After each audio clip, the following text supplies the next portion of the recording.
வணக்கம் நண்பர்களே. நம் கலாச்சாரத்தில் தேன் என்பது ஒரு அற்புதமான மருந்தாகத்தான் நம்ம பார்த்துருக்கோம். என்ன சத்து நிறைந்திருக்கு, நோய்கள் போக்கக்கூடியதாக இருக்கு.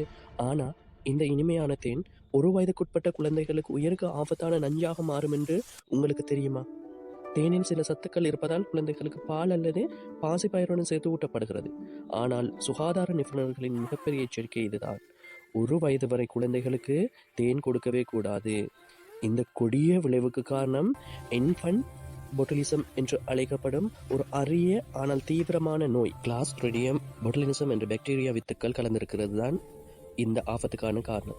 ஏன் இந்த ஆபத்து 12 மாத குழந்தைகளுக்கு மட்டுமே நம்ம யோசிச்சா, ஒரு வயதுக்கு குறைவான குழந்தைகளின் செரிமான மண்டலம் வளர்ந்தவர்களின் குடல் போல இன்னும் முழுமையாக வளர்ச்சி அடையாமல் இருக்கும். அதனால இந்த வித்துக்கள் குடலில் நுழைந்து அவை பெருக மிக அபாயகரமான பொட்டுலிசம் நச்சு என்ற நஞ்சை உற்பத்தி செய்கின்றது. இந்த கொடிய நஞ்சு குழந்தைகளின் நரம்பு மண்டலத்தை தாக்கி தசைகளை பலவீனப்படுத்தி மெதுவாக பக்கவாதத்தை ஏற்படுத்துவதாக இருக்கு. இந்த குழந்தைகளை காப்பதற்கான ஒரே ஒரு வழி விழிப்புணர்வுடன் இருப்பதுதான். தேனை சமைத்தாலும் அதன் வித்துக்கள் அழியாது. எனவே உங்கள் குழந்தைகளுக்கு ஒரு வயது முடியும் வரை தேன் கொடுப்பதை தவிர்க்கவும். தாய்மார்கள் தேன் சாப்பிடுவது தாய்ப்பாலின் மூலம் குழந்தையை பாதிக்காது என்பதை நினைவில் வைத்துக் கொள்ளுங்கள். ஒரு வயதுக்கு மேற்பட்டவர்கள் தேன் பாதுகாப்பானது. ஆனால் 12 மாதங்களுக்கு கீழ் உள்ள குழந்தைகளை காக்க இந்த செய்தியை பரப்புங்கள். இது போன்ற பயனுள்ள தகவலுக்கு எங்கள் சேனலை சப்ஸ்கிரைப் செய்யுங்கள். உங்கள் அன்புக்கு நன்றி.